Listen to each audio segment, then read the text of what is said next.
Jeg er sikker på at hvis han også har fått like mange øl som deg, så har han gjort det tvert. Legg det ut på YouTube.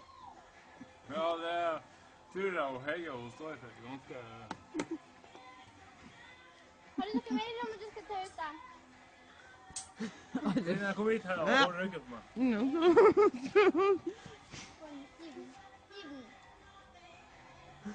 Jeg var på den ene enden. Det her er vi å gå til. Så her. Hold den. Skål. Og riv den. Tar du til begge?